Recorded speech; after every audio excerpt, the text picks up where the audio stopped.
लागवेगे देहाच्या देह आहे देहाच्याने लागवेगे. कोणी गिरीकंदरावर जातो, कोणी मंदिरात जातो, कोणी तपश्चर्या करतो, अनेक प्रकारची साधनं करतो. पण देह आहे तोपर्यंत एकदा का देह गेला की देहाला चालवणारा जो परमात्मा आहे, जो देव आहे, तोही निघून जातो. म्हणजे देहाला चालवणारा जो देव आहे तो हे सगळं कार्य आपल्याकडनं करून घेतो. आपण करत नाही बरं का. जोपर्यंत आपल्याकडे देहबुद्धी आहे तोपर्यंत परमात्म्याची ओळख कळत नाही.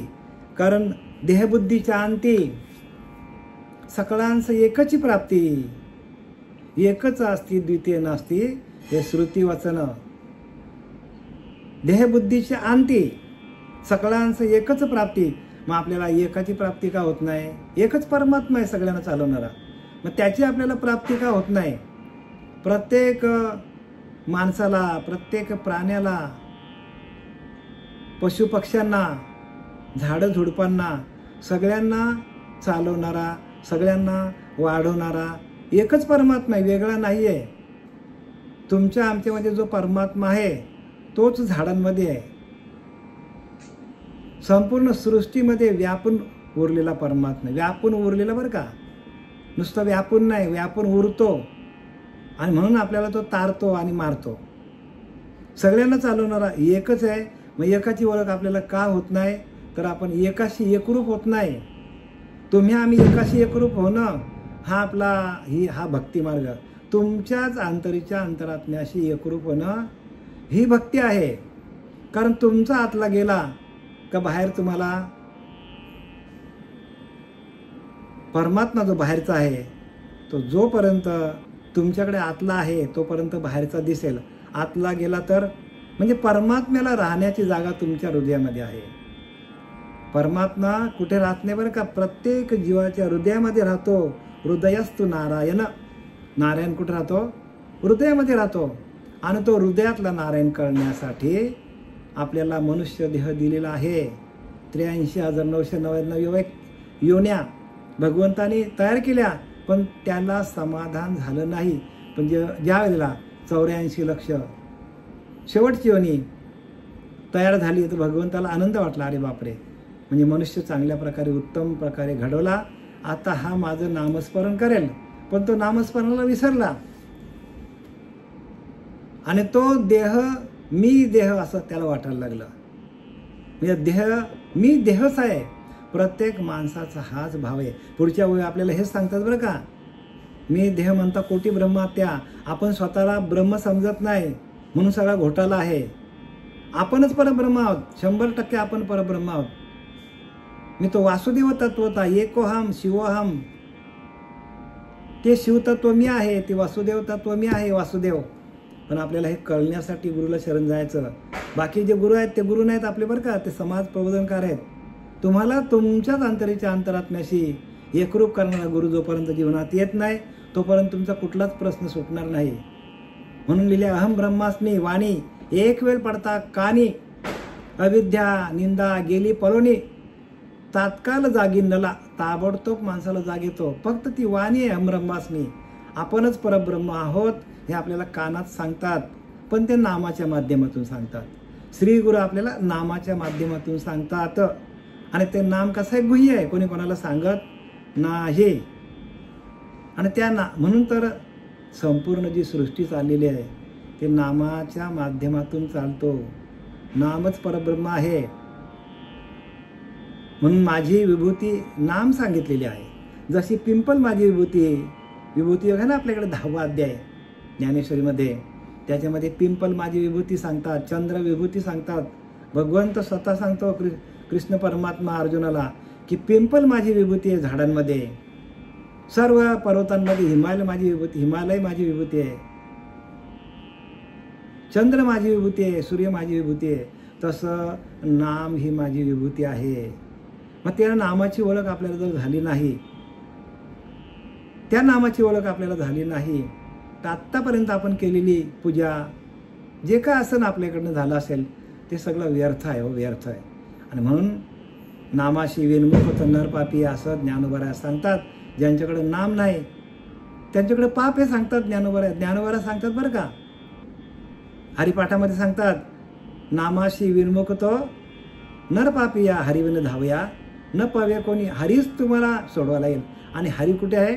आपल्याच घरी, आपल्या आतमध्ये तो हरी आहे. हरिविन कोणी नाही सोडविता पुत्र बंधुकांता संपत्तीचे. नाथ बाबा सांगतात एकनाथी अभंग म्हणजे एकनाथी हरिपाठामध्ये नाथबाबांच्या, हरिविन कोणी नाही सोडविता, हरीशिवाय तुम्हाला कोणी सोडवायला येणार नाही. पुत्र बंधुकांता संपत्तीचे. पुत्र असेल, बंधू असेल, बायको असेल, मुलं असतील, भावबंद असतील, फक्त संपत्तीचे धनी आहेत. आपण नाथ भागवतामध्ये तेच वाचत आले. आता नाथाने सांगितलं सगळं, जोपर्यंत आपल्याकडे पैसा आहे, सगळं आहे, तोपर्यंत लोक आपल्याला विचारतील. जोपर्यंत माणसाकडे पैसा आहे तोपर्यंत घरातली माणसं सगळी काय करतील? सगळी माणसं तुमच्याजवळ येतील. गुळ आहे तिथे मुंगळा येणारच आहे. गुळ म्हणजे तुमच्याकडे संपत्ती आहे तोपर्यंत मुंगळा येणार आहे. आणि तसंच जोपर्यंत देहाची शिल्लक आहे तोपर्यंत परमात्मा तुमच्याजवळ आहे. तुमच्या देहाची शिल्लक संपली का तुम्हाला ताबडतोब जावं लागेल, प्रत्येकाला जावं लागेल. सरिता संचिताचे शेष नाही क्षणाचा अवकाश, भरता न भरता निमिष जावं लागेल. एका सेकंदामध्ये जावं लागेल. आपली शिल्लक संपल्या आपल्याला जावं लागेल. मग आपली शिल्लक संपते कशामध्ये? तर विषयांच्या नादाला जो लागला, विषय भोगत बसला, त्यांची शिल्लक संपते. त्याच्यामध्ये सगळं आलं बरं का विषयांमध्ये. कामाला, क्रोधाला, लोभ, काम, क्रोध, लोभ, मद, मत्सर, दंभ, संशय, चिंता, इच्छा, आकांक्षा, कामना, भावना, असूया, रजोगुण, तमोगुण, सत्वगुण, अहंकार, हे सगळे विषयांमध्ये मोडतात. आणि याच्याशिवाय माणूस जगू शकत नाही. म्हणून देहबुद्धीच्या अंती सकळांची एकची प्राप्ती. जोपर्यंत आपली देहबुद्धी जात नाही, देहाच्या पलीकडे परमात्मा आहे, मनाच्या पलीकडे परमात्मा आहे, देहाच्या पलीकडे परमात्मा आहे, त्रिगुणांच्या पलीकडे परमात्मा आहे. आपण तिथं कधी पोहोचणार? प्रत्येकाने तिथं पोहोचण्यासाठी ध्यान करा. ध्यानातून सगळं मिळेल आपल्याला. म्हणून प्रत्येकाने सकाळी उठून ध्यान करा, नाही तर आपली फजिती होणार आहे. प्रत्येक जीवाची फजिती होणार आहे. माईक बंद करा कोणी चालू असेल तर. ते वेळी म्हणतले हे नव्हे, वाया अवसटे काय पावे. आता आपण 247 ओळीवर आलोय. ते वेळी म्हणतले नव्हे, वाया अवसटे काय पावे, देह त्यजुनी वस्तू व्हावे मार्गे चिकी. अकस्मात कोणत्या वेळेस काय प्राप्त होईल बघा, काही सांगता येत नाही हो. अंतकाली आपली अंतिमती तशी प्राणी आजान गती. या लागे कृष्ण चित्ती अखंड असावा. त्या भगवंताचं नामस्मरण अखंड आलं पाहिजे. अंतकाली जर आपल्याला भगवंताचं नामस्मरण आलं नाही आपल्या मुखामध्ये तर आपल्याला अधोगतीला जावं लागेल.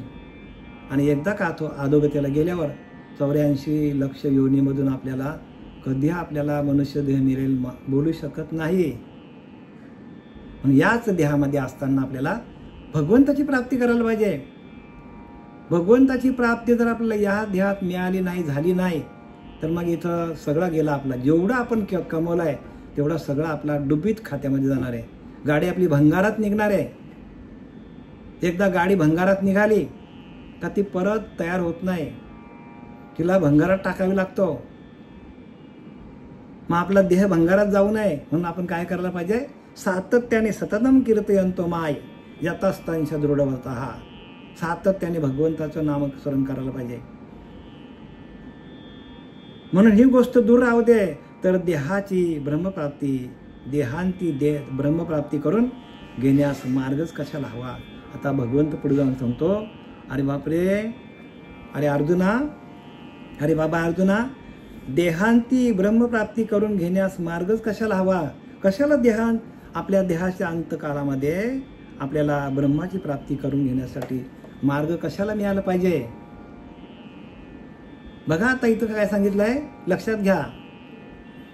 अंतकाली आपल्याला देहातून सोडवणूक करण्यासाठी मार्ग नको हे सांगतात. का नको सांगतात? का नको सांगतात? का नको सांगतात? कारण आपल्याला जो श्रीगुरूंनी जो दिलेला आपल्याला अनुग्रह दिले, त्या अनुग्रहाच्या माध्यमातून आपल्याला सांगितलंय, अरे तुम्हीच ब्रह्म आहात. अहम ब्रह्मास्मी जाण, आपणच ब्रह्म आहोत. फार महत्वाचा मुद्दा आहे. आणि हा इतर पंथामध्ये सांगत नाही बरं का. आपल्याला श्रीपाद बाबा भेटले, सच्चिदानंद सद्गुरू श्रीपाद बाबा, रामदास बाबा, पांडुरंग दिवेकर बाबा यांच्यासारखे महात्मे जन्माला आले आणि त्यांनी आपल्याला हे ज्ञान दिलं. नाही तर लोक देवाला बाहेरच शोधतात. आता पुढची विकास सांगतील बघा, तरी आता देह असो अथवा जावो, आम्ही तो केवळ वस्तूचे हवं. बघा, आपणच वस्तू म्हणजे आत्मा. आपण देह नसून आपण आत्माच आहोत. मग देहबुद्धी कधी जाईल आपली देहबुद्धी? मग देहबुद्धीच्या अंती सकळांस एकची प्राप्ती. देहबुद्धी आपली जात नाही नो. देहबुद्धीच्या अंती सकळांस एकची प्राप्ती. एकची असती द्वितीय नसती. हे श्रुती वचन 4 वेद 6 शास्त्र 18 पुराण हेच सांगतात की तुम्ही देह नाही आहात. तुम्ही देह नाही आहात. तुम्ही कोण आहात? तुम्ही आत्मा आहात. आत्मा, प्रत्येक जीव आत्मा आहे. आपल्याला चालवणारा हा देह नसून या देहाला ज्याची शक्ती आहे, या मनाला ज्याची शक्ती आहे, तो आत्मा आहे. आणि तो आत्मा कसा आहे? चैतन्य स्वरूपामध्ये आहे. कसा आहे? चैतन्य स्वरूपामध्ये. आणि आपल्याला हे कळत नाही शेवटपर्यंत. कित्येक लोक असेच पूजा करत बसले सगळ्या देवांची. करू नये का? ती पहिली पायरी करा, पण पुढच्या पायऱ्या आपल्याला मिळाल्या पाहिजे. शेवटच्या भक्तीपर्यंत जाता यायला पाहिजे. आत्मनिवेदन, आत्मनिवेदन भक्तीपर्यंत आपल्याला पोचता यायला पाहिजे. शेवटची भक्ती आत्मनिवेदन.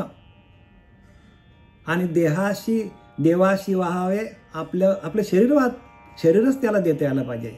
हे शरीर माझं नसून परमात्मा हे देवा, हे शरीर तुझंच आहे असा ज्यावेळेला आपल्या अंतकरणामध्ये भाव तयार होईल, त्यावेळेला परब्रह्म तुमच्या आतूनच प्रगट होईल.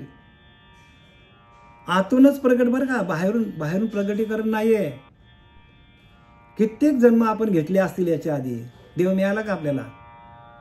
नाही मिळाला देव आपल्याला. म्हणून या देहामध्ये आपल्याला परमात्मा जागच्या जागेवर भेटतो आपल्याला. म्हणून ठाईच बैसुनी करा एकचित्त, आवडे अनंत व्हावा. ठाईच बसा, एक चित्त करा. आपलं एकाग्र चित्त झाला की परमात्मा आपल्याला तिथेच भेटतो. आपल्या अंतकरणाची मलिनता निघून जातो अष्टसात्विक भावातून. ज्या वेळेला आपल्या अंतकरणाची मलिनता निघून जाते, त्यावेळेला आपल्याला त्या परमात्मा तत्वाची अनुभूती येते. बरं, ती अनुभूती जरी आली तरी पुढे टिकेल का ती शेवटपर्यंत? नाही, शेवटपर्यंत जावं लागेल, विवेकापर्यंत जावं लागेल. जरी अनुभूती आली आपल्याला, प्रत्येक साधकाला जरी अनुभूती आली तरी पुढचा अभ्यास आपल्याला घेता यायला पाहिजे. कारण तिथं आपण थांबणं ते का सातत्याने राहत नाही. ज्या वेळेला आपण ध्यान करू त्यावेळेला आपलं सात्विक भाव होतात. पण त्याच्यानंतर आपल्याला 24 तास ती तिथे राहिली पाहिजे. म्हणजे अखंड 24 तास आपल्याला नामस्मरण निरंतर राहिलं पाहिजे. म्हणून आसनी शयनी भोजनी विसर नाही माझ्या नामी, तया नाम आत्मज्ञानी बोलीजे पार्था. त्याला आत्मज्ञानी म्हणतात हो. आणि तशी आपल्या अंतकरणाची अवस्था व्हायला पाहिजे. तरी आता वेद असो अथवा जावो, काय देह जावो अथवा राहो. देह जावो अथवा राहो, देह जावो अथवा राहो, पांडुरंगे दृढ भावो, देह जावो अथवा राहो. आपण रोजच अभंग ऐकतो, सरळ लिहिले की नाही, देह जावो अथवा राहावो, पण पांडुरंगे दृढ भाव. पांडुरंग म्हणजे आपल्या आतमध्ये असलेला तो परमात्मा, त्याच्याशी एकरूप व्हायला पाहिजे आपण.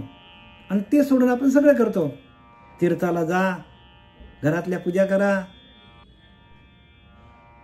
जे करायला पाहिजे ते आपण करत नाही. ज्या ठिकाणी आपण जागृत राहायला पाहिजे, स्वरूपाच्या ठिकाणी आपण जागृत राहायला पाहिजे, जागं व्हायला पाहिजे. तात्काळ जागी नला, ताबडतोब अहम ब्रह्मास्मी वाणी एकेल पडता कानी, अविद्या निंद्रा गेली पलोनी, तात्काळ जागी नला, ताबडतोब तिथल्या तिथे जागा व्हायला पाहिजे. श्री गुरु ज्यावेळेला आपल्या कानामध्ये ज्यावेळेला ते पेरतात, कानी जे पेरिले डोळा ते उगवले, व्यापक भरले, व्यापक आहे ते. आणि त्या व्यापकतेला जाणं म्हणजे, आणि ती व्यापकता आपल्याला जरी आपल्याला त्या व्यापकतेचा अनुभव आला तरी टिकण्यासाठी सातत्याने आपल्याला निरूपण ऐकावं लागेल, श्रवण भक्ती करावी लागेल, गुरूंची सेवा करावी लागेल, पाठांतर करावं लागेल, निरूपण सांगावं लागतील. कारण हा निरोप आहे संतांचा निरोप आपल्याला जड जीवापर्यंत पोचवायला लागेल आणि ते कार्य महत्त्वाचं आहे. जरी एखाद्या संताला ते प्राप्त झालं ते त्याच्यापुरतं मर्यादित राहिलं, पण त्यांनी जर ते पेरलं समाजामध्ये, ते पेरलं जसं ज्ञानोबारांनी पेरलंय, नाथबाबांनी पेरलंय, लिहून ठेवलं आपल्याला. आपण कुठे जातो? आपण कुठे जातो? पंढरपूरला. आपण कुठे जातो? गाणगापूरला. आपण कुठे जातो? तुळजापूरला, आळंदीला जातो, सगळ्या तीर्थाला जातो. ते क्षेत्र आहे, ते आहे क्षेत्र. मग तीर्थ कुठे आहे? तीर्थ कुठे आहे हो? सांगता येईल तीर्थ कुठे आहे? अहो आता हे चाललं हे तीर्थच आहे, ज्ञानोबारांचं तीर्थ आहे. हे त्याने ज्ञानेश्वरीमध्ये तीर्थ ठेवलं आहे आणि आपण ते तीर्थ घ्यायला जातो. एवं भागीरथीचे घेता जीवन त्याची होय लघुशंका. समर्थ रामदासांनी लिहिलं आहे, भागीरथीचं पाणी जरी पिलं तरी त्याची लघुशंका होणार आहे, खाल्लं तरी त्याचं बाहेर पडणार आहे. मग हे काय? हे ज्ञान खरं, हेच जे आपल्याला दिलेलं आहे ज्ञानोबारांच्या ज्ञानेश्वरीमध्ये, हेच खरं आपल्याला. हे तीर्थ आहे, तिथे क्षेत्र आहे, तीर्थ येथे आहे. आणि ते तीर्थ ते जड जीवांना पाजण्याचं काम सच्चिदानंद सद्गुरू श्रीपाद बाबा, रामदास बाबा, पांडुरंग देवेकर बाबा यांच्या कृपा आशीर्वादाने तुमच्यापर्यंत देण्याचं कार्य आम्ही करत आहोत. त्यांची पांडुरंग देवेकर बाबांची आज्ञा बरं का, 4.5 वर्षापासून. आणि त्या आज्ञेचं निरूपण आहे. आम्ही आमचं निरूपण सांगत नाही, श्रीगुरूंच्या आज्ञेचं निरूपण आहे, आमचं निरूपण नाही आहे. त्यांनी आम्हाला जी प्रेरणा दिली त्या प्रेरणेतून आम्हाला हे सगळं सांगता येतं. तरी आता देह जावो अथवा राहो, आम्ही तो केवळ वस्तूच आहोत. बघा, आपण आत्माच आहोत, आपण देह नाही आहोत. मग आपली देहबुद्धी कधी जाईल? जोपर्यंत देहबुद्धी जात नाही तोपर्यंत आत्मतत्वाकडे जाता येत नाही. लक्षात घ्या.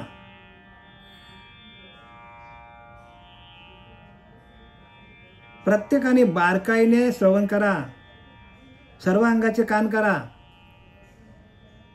आणि हे निरूपण झाल्यानंतर प्रत्येकाने ज्ञानेश्वरी खोला आणि त्याच्यामध्ये बघा अर्थ काय ते. तो अर्थ आपल्या आतमध्ये लागला पाहिजे. अर्थ लोपली पुराणे आणि नाश केला शब्दज्ञाने. सगळ्या लोकांनी काय केलंय? बाहेरचंच सांगतात. आणि शब्दाने काय केलंय त्या लोकांनी? आतमध्ये लोपलेला अर्थ. जोपर्यंत आत्मसाक्षात्कार नाही, जोपर्यंत अनुभूती नाही भगवंताची, तोपर्यंत बाह्य अंगाचं निरूपण होतो. म्हणजे जया अंतरी भगवंत आचल राहिला निवांत. तो स्वभावे जे बोलत ते ब्रह्म निरूपण. स्वभावताच बाहेर निघाला पाहिजे निरूपण, स्वभावताच बरं का. असं बघून वाचून हे नाही, हे निरूपण नाही सांगतात. जया अंतरी भगवंत, ज्याच्या आतमध्ये, ज्याच्या अंतकणामध्ये भगवंताचा अनुभव आला, भगवंताच्या ब्रह्मसाक्षात्काराचा ज्याला अनुभव आला, जया अंतरी भगवंत आचल राहिला निवांत. तर तो आचल होतो, स्थिर होतो, शांत होतो, स्थितप्रज्ञ होतो, निवांत होतो, शांत होतो, एकांतात जातो. त्याला एकांत आवडतं बरं का. त्याला लोकांतामध्ये आवडत नाही. हे प्रवचन कीर्तन करणं हे त्याला आवडत नाही. कारण तो एकांतामध्ये सुख आहे हो. एकांताचे सुख दे मज देवा, आघात या जीवा चुकून या. तुकोबारा सांगतात, एकांताचे सुख दे देवा मला, माझ्या जीवाला आघात होतात एकांतामध्ये. जेवढं एकांतामध्ये तुम्ही जाल तेवढं ते ज्ञान तुमच्या आतमध्ये आहे बरं का, बाहेर नाही ज्ञान. आतलं ज्ञान प्रगट झालं तर बाहेर तुम्हाला व्यापक भरले परब्रह्म ते. व्यापकतेला जाल, पण आपल्या आतमध्येच काही नाही. तर मग जे पोटात येतेच ओठात येणार आहे, पोटातच नाही तर.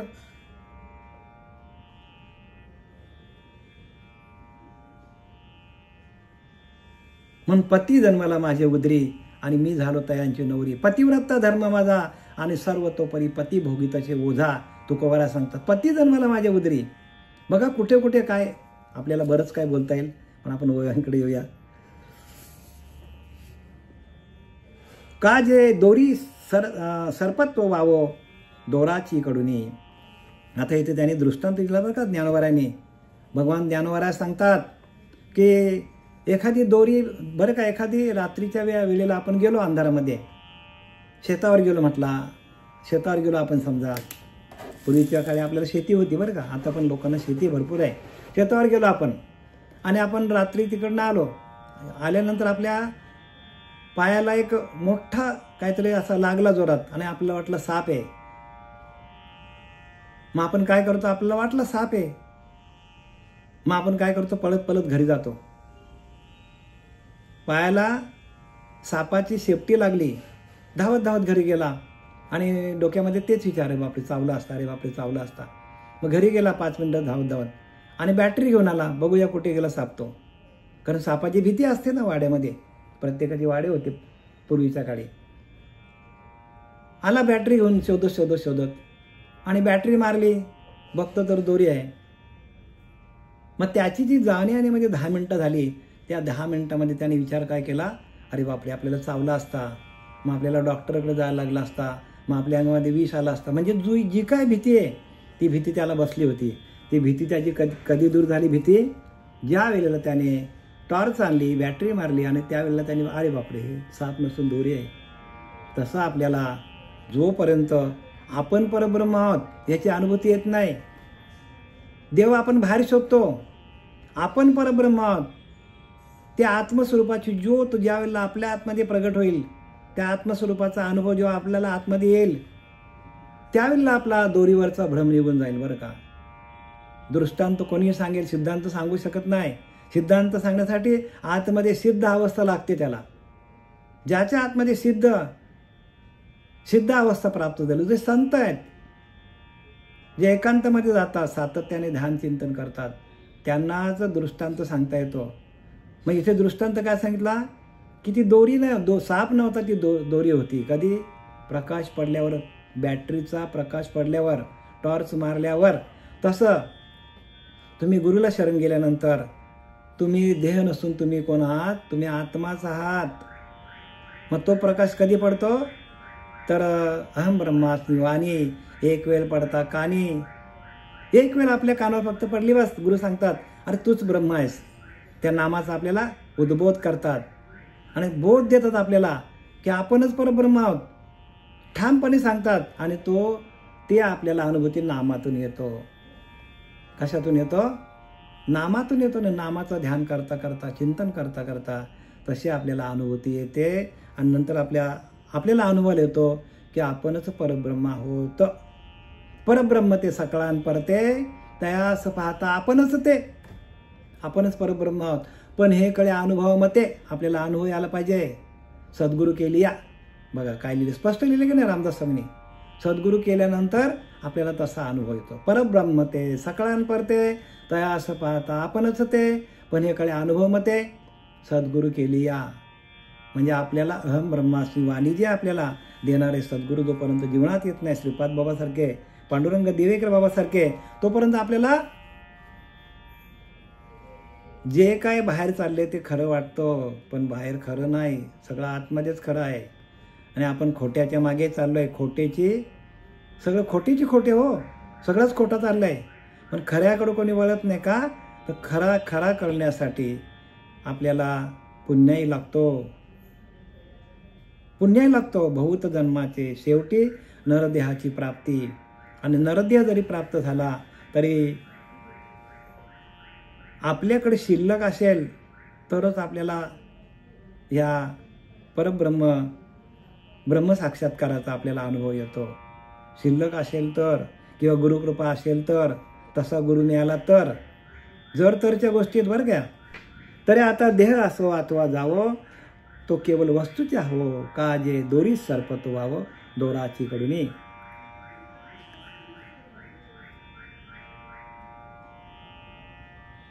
थोडक्यात काय सांगत इथे त्यांना की आपण परब्रह्म आहोत. आपल्याला सापाचा भास झाला आणि सापाचा भास निघून कधी गेला? ज्यावेळेला आपण त्या बॅटरी मारली, तो साप नसून दोरी आहे. तसं आपण परब्रह्म आहोत हे कधी कळालं? आपण देह नसून आपण आत्मा आहोत कधी कळालं? ज्यावेळेला आपल्याला त्या गुरुने नामाचा प्रकाश आपल्या आतमध्ये दाखवला आपल्याला. मग आपल्याला माहीत पडलं की आपण देह नसून आपण आत्मा आहोत. हे ज्ञान बरं का, हे ज्ञान कोणी सांगत नाही, हे स्पष्टीकरण आहे. आणि याचं स्पष्टीकरण कोणाला सांगता येत नाही. कारण काय? कारण त्यांच्याकडे प्रगटीकरण नाही, भगवंताचं अनुभूती नाही. म्हणून जया अंतरी भगवंत अचल राहिला निवांत. अचल होतो, शांत होतो, निवांत होतो माणूस. तो स्वभावे जे बोलत ते ब्रह्मनिरूपण. स्वभावताच बाहेर निघाला पाहिजे, प्रयत्न करायची गरज नाही. अनुभूती आहे, अनुभव सांगायला कुठे वाचन करायला लागत नाही. अनुभव ताबडतोब सांगता येतो. अनुभव आलं तर, नाही आलं तर कोणी सांगत नाही. मग तरंगपणे असे की नसे, ऐसे हे उदकासी काही प्रतिभासे. ते भलते व्हा जैसे तैसे उदकची की. दुसरा दृष्टांत ज्ञानोबा सांगतात. मग तरंग असे की नसे, आपल्यावर लाटा येतात किंवा नाहीशा होतात. पाण्याचा दृष्टांत दिला बरं का. पाण्याला माहित नाही माझ्यावर लाटा किती आल्यात, येतात जातात येतात जातात, हे पाण्याला काहीच माहीत नाही बरं का. मग ते बादलीतलं पाणी असो, टोपातलं पाणी असो, तळ्यातलं असो, समुद्रातलं असो, नदीतलं पाणी असो, त्यांना काही माहीत पडत नाही पाण्याला. पाण्यावरती तरंग आले, पाण्याला माहीत पडत नाही. तसं आपल्या त्या आत्मतत्वावर आलेला हा बुडबुडा, मनुष्य देहरूपी बुडबुडा, ह्या आत्मतत्वाला माहीत पडत नाही. आत्मतत्वावर आलेला हा बुडबुडा जो आहे, तो बुडबुडा कशामुळे येतो? तर आपल्या कर्मामुळे येतो बरं का. आपले कर्म चुकले तर आपल्याला जन्म घ्यावा लागतो. आणि पाण्यावरती ज्या लाटा येतात त्या हवेमुळे येतात. हवा असेल तर पाण्याला लाट आहे, हवा नसेल तर पाणी तिथल्या तिथे स्थिर आहे. पाणी हे पाणीच आहे, पण त्याला एक छोटासा उंचवटा आला आणि त्याचं नाव लाट तयार झाली. वेव्ज म्हणून म्हणतात त्याला इंग्लिशमधनं. त्या लाटा तयार झाल्या. तसं आपण आत्माच आहोत, पण आपल्याला हे देहरूपी लाट आलेली आहे. आणि हे देहरूपी लाट का आलेली आहे? तर आपलं मन जे आहे, हे मन काय करतो? संकल्प विकल्प तयार करतो. म्हणून आपल्याला संकल्प विकल्पाची सृष्टी तयार करते. आणि संकल्प विकल्प आपल्याला काय करतात? जन्माला घालतात. आपले संकल्प विकल्प आपल्याला जन्माला घालतात. तरी संकल्पने काढले जयाचे, तरी संकल्पने काढले जयाचे. चित्तची चैतन्य झाले बघा. चित्तामध्ये चैतन्य नावाचा ईश्वर तयार होतो. संकल्प विकल्प तयार झाले तर आपल्याला जन्म, आणि आपल्यातले संकल्प विकल्प गेले तर आपणच परब्रह्म आहोत. लांब जायची गरज नाही, तुम्हीच परब्रह्म आहात. तरी संकल्पने काढले जयाचे मनची चैतन्य झाले. एक देशी परिव्यापले लोकत्रय, म्हणजे व्यापक, आपणच व्यापक होतो. पण आपल्याकडे येणारे विचार, आपल्याकडे येणारे संकल्प विकल्प, आपल्या मनाकडे येणारे विचार आपल्याला काय करतात? देहबुद्धीकडे घेऊन जातात. आणि देहबुद्धी कधी आपली जाते? तर ज्या वेळेला आपण ध्यान करतो त्यावेळेला आपण त्या एकाग्रचित्त होतो त्या आत्मतत्वाशी. त्यावेळेला देहाचा पूर्णपणे आपल्याला विसर पडतो. आणि त्यावेळेला आपण त्या परब्रह्म तत्वाशी एकरूप होतो. तुका म्हणे मन मुरे मग जे उरे ते तू. तुकाराम महाराज अजून सोप्या भाषेत सांगितलं. तुका म्हणे मन मुरे म्हणजे मनाचे विचार ज्यावेळेला थांबले जातात, मनाकडे येणारे विचार, मुरे म्हणजे मनाकडे येणारे विचार ज्या वेळेला थांबले जातात ध्यानाला बसल्यावर. तुका म्हणे मन मुरे मग जे उरे, मनाचे विचार थांबले. मग जी आपल्या देहाकडे मनाकडे जी आपली स्थिती होते ते आपलं स्वरूप, ते तू म्हणजे ते तुझं आत्मस्वरूप. सोप्या भाषेत सांगितले, कळणाऱ्याला कळतो का बघा. कारण आम्ही जरा जास्तीत जास्त एक्सप्लेनेशन देतो, पण आपल्याला कळण्यासाठी बरं का. म्हणून इथे तुम्ही ज्या वेळेला श्रवणाला येता तेव्हा पूर्ण आपली इंद्रिय इथं काय करा? एकाग्रचित्त करा. मग तेथे आपण एकाग्र अंतकरण करून सद्गुरु स्मरण अनुभवी जे सांगितलं आहे 6व्या अध्याय सांगतात. मग तेथे आपण एकाग्र अंतकरण करून सद्गुरु स्मरण अनुभवी जे, तुमचा एकाग्र अंतकरण करा ध्यानाला बसल्यावर. मग तेथे आपण एकाग्र अंतकरण करून सद्गुरु स्मरण, गुरूंचं स्मरण करा आणि ह्या परब्रह्म तत्वाचा अनुभव घ्या सांगतात. अनुभव बरं का, अनुभव पाहिजे. अनुभवाशिवाय नाही. सगळे लोक अनुभव कोणी सांगत नाही. सगळ्या प्रपंचाचा अनुभव सांगतात, परमात्म्याचा अनुभव कोणीही सांगत नाही. कारण परमात्म्याचा अनुभव त्यालाच येतो जो महावाक्यावर आरूढ होतो, जो ध्यान करतो, ज्याच्या कानामध्ये ते गुह्य नाम पेरलं जातं, त्यावेळेला त्याला अनुभूती येते. आणि सातत्याने संतांची संगत केली, सातत्याने ज्ञानेश्वरीचं वाचन केलं, सातत्याने संतांच्या संगतीमध्ये राहिला तरच ती अनुभूती येते. आणि संतांच्या संगतीमध्ये आपण 1 तास राहिलो आणि 23 तास आपण लोकांच्या संगतीमध्ये गेलो तर लोकांसारखे होतो आपण. पण लोकांकडे शक्ती जास्त आहे. या कलियुगामध्ये लोकांची म्हणजे विषयांची शक्ती जास्त आहे. आणि त्यांनी पण घेतलंय आपल्याला, प्रत्येक जीवाला 84ला मी वापरून काय करेन, त्यांचं पण येतोय कलियुगामध्ये विषयांनी पण केलं आहे की मी आयनाच्या बाणानं 84ला घेतल्याशिवाय जाईना, प्रत्येक जीवाला 84मध्ये वापरेन मी, असं त्यांनी देवाला काय केलेलं आहे, देवाला त्यांनी पैज लावलेली आहे. पैज लावून आपल्याला घेऊन जातात ते. आणि त्यांची पैज आहे ना जे विषयांची, ते नामापुढे चालत नाही बरं का, नामापुढे चालत नाही. कारण नाम हे परब्रह्म आहे, आपणच परब्रह्म आहोत असं जर आपला विचार केला आपण तर आपल्याला ताबडतोब आपल्याला आत्मसाक्षात्कार होतो. आणि पुढं आपल्याला ज्ञान घेण्यासाठी कुठे जायची गरज लागत नाही. किंवा ज्या वेळेला तुमचा भाव होतो, परब्रह्मतत्वाचा भाव होतो, त्यावेळेला ज्ञान तुम्हाला शोधत येतो. ते ज्ञान हृदयी प्रतिष्ठे, मग शांतीचा अंकुर फुटे, मग विस्तार भाऊ प्रगटे आत्मबोधाचा. बघा काय लिहिलंय, आत्मबोध होतो, आत्म्याचा बोध होतो की मी देह नसून मी आत्मा आहे, असा आत्मसाक्षात्कार आपल्याला होतो. आणि तसा होणं म्हणजे खरी भक्ती आहे. आणि शेवटची भक्ती बरं का आत्मनिवेदन. आता आपल्या ज्या भक्त्या चालल्यात त्या खालच्या स्तराच्या, त्या करू नाही का, ज्यांना नाही कळत त्यांनी करा, त्याला इलाज नाही. मग जसे हलवलं आपली शिल्लक होईल नामस्मरणातून, तसं आपल्याला पुढचे मार्ग मिळतील. चुकीचं काही नाही बरं का, पण त्यासाठी शिल्लक लागतो. मग तरंगपणा असते की नसे, हे ऐसे हे उदकाशी काही प्रतिभासे, ते भलते व्हा जैसे तैसे उदकची की. आपल्यावर लाटा येतात म्हणजे पाण्यावर लाटा येतात किंवा नाहीशा होतात, याचा पाण्याला काहीही संबंध येत नाही.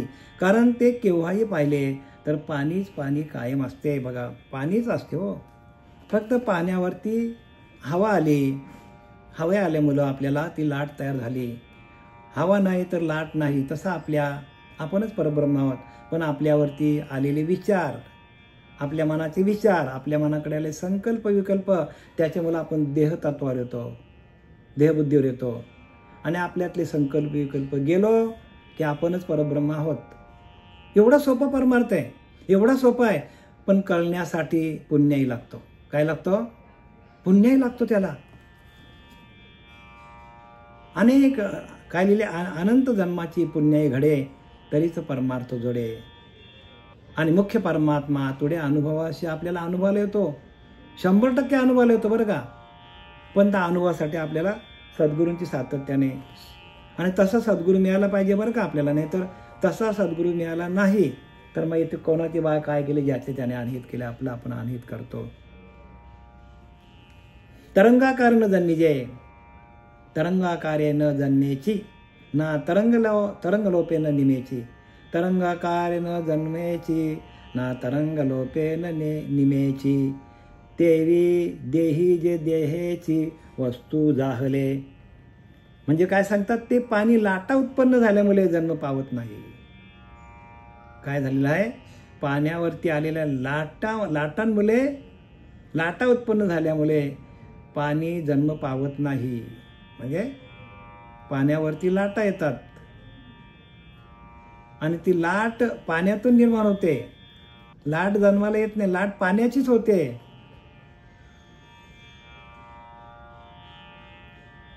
किंवा लाटा नाहीसा झाल्यावर ते नाश पावत नाही, किंवा त्या लाटा निर्माण झाल्या, वरती आल्या, परत त्या आतमध्ये गेल्या, तरी त्या लाटेचा नाश होत नाही. कारण ते कुठून तयार झालेला, लाट कुठून तयार झालेली आहे, तर पाण्यातूनच तयार झालेली आहे. तसं आपण आत्मतत्वातूनच आपल्याला हा देह मिळालेला आहे. आपण आत्मतत्वामध्येच जाणार आहोत. केवढं सोपा परमार्थ करून सांगितलं बघा. आपण आत्मतत्वातूनच निर्माण झालोय. पाण्यातून जी लाट निर्माण झाली ती पाणीच आहे ना तो पण. तसा आपण परब्रह्माच्या त्या तत्वातून निर्माण झालोय. आपणच परब्रह्म आहोत. सोपा एकदम परमार्थ. सोपे वर मामा सांगितले संती. आपणच परब्रह्म आहोत बरं का. म्हणून तो ज्ञानोबाला सांगतात 3ऱ्या अध्यायामध्ये, तुम्ही व्रतनियमन न करावे, तुम्ही व्रतनियमन न करावे, तुम्ही शरीरात न पिडावे, तुम्ही दुरी काही न वचावे तीर्थाशी गा. तीर्थाला पण जाऊ नका सांगितले ज्ञानोबाने. व्रत करू नका, नियम करू नका, संतोषी माता व्रत नका, लक्ष्मीचं व्रत करू नका, कुठलंच व्रत करू नका. हे ज्ञानोबाला सांगतं बरं का, आम्ही न सांगत. तुम्ही व्रत नियमन न करावे, तुम्ही शरीरात ते न पिडावे. फुकट कशाला शरीराला त्रास देता. तुम्ही दुरी काही न वाचावे तीर्थाशी गा. कशाला तीर्थाला दूर जाता. हे ज्ञानोबा सांगतात. मग त्याने काय सांगितलंय पुढे काय सांगतात, तुम्ही व्रत नियमन न करावे, तुम्ही शरीरात त्याने पिडावे, तुम्ही दुरी काही न वाचावे तीर्थाशी गा. मग पुढे काय सांगतात की योगाधिक साधने, साक्षांक आराधने, मंत्रयंत्र विधाने झनी करा. मंत्र पण करू नका, मंत्रतंत्र करू नका, योगाधिक साधने पण करू नका. मग करायचं काय सांगितलंय पुढच्या वेळी सांगतात की तुम्ही स्वधर्म यज्ञ जावे अनायासे. स्वधर्म जो बाप्पा नित्य यज्ञ जाणपा. तुम्ही स्वधर्म यज्ञ जावे म्हणजे तुमच्या स्वतःच्या आत्मस्वरूपाशी एकरूप व्हा. म्हणजे तुमचा जो श्वास जातो येतो त्याच्याशी एकरूप व्हा. अनायासे. अनायासे म्हणजे काय, कुठल्याही प्रकारचा प्रयत्न करायची गरज नाही. अनायासे, सायास करायची गरज नाही. अनायासे, कुठल्याही प्रकारचा सायास करायची गरज नाही. तुम्ही स्वधर्म यज्ञ जावे अनायासे. स्वधर्म जो बाप्पा नित्य यज्ञ जाणपा, म्हणून वर्तता तेथे पापा संसारू नाही. स्पष्ट सांगितलंय. स्वधर्म जो बाप्पा नित्य यज्ञ आहे तुमचा. जो श्वासाचा यज्ञ जातो येतो तो अखंड चालू आहे तुमचा. पण आपला त्या श्वासाकडे लक्षच नाही.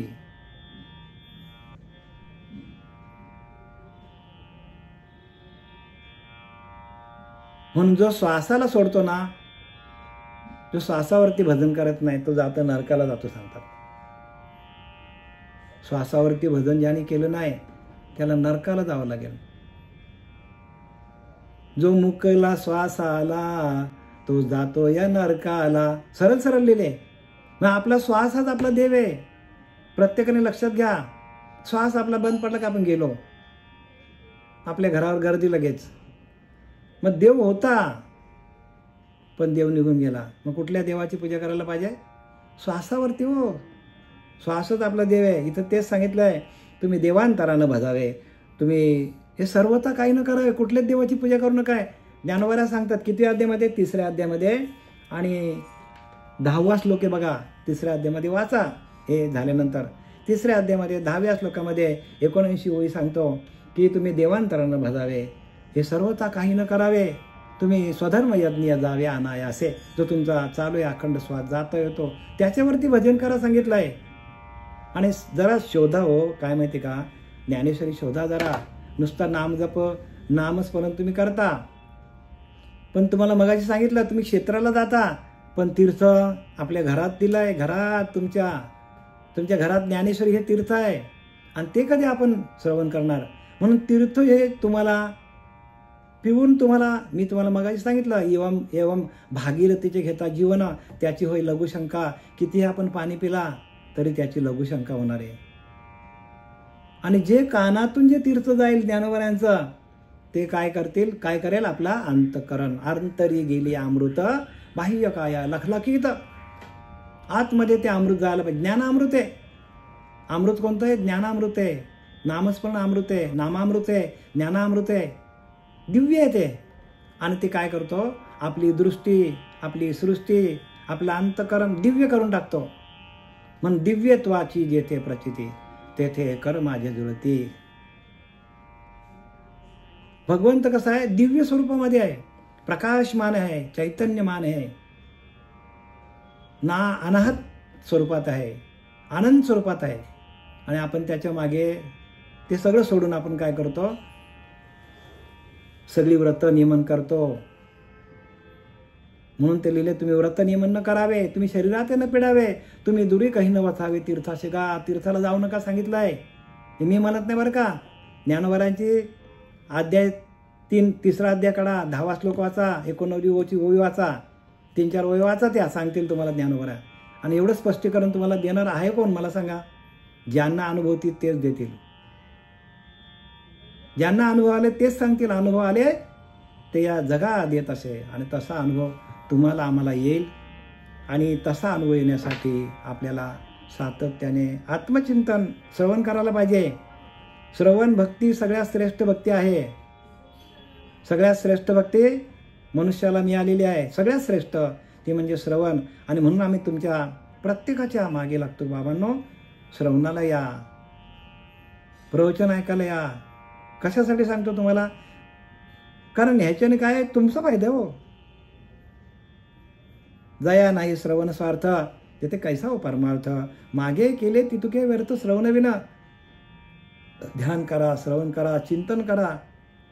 आणि तुम्ही तुमच्याच अंतरीची अंतरात्म्याशी एकरूप व्हा. हीच खरी पूजा आहे. झालेली सेवा आपले सच्चिदानंद सद्गुरू श्रीपाद बाबा, रामदास बाबा, नारायण बाबा, नाना बाबा, पांडुरंग दिवेकर बाबा यांच्या चरणी समर्पित करत आहे.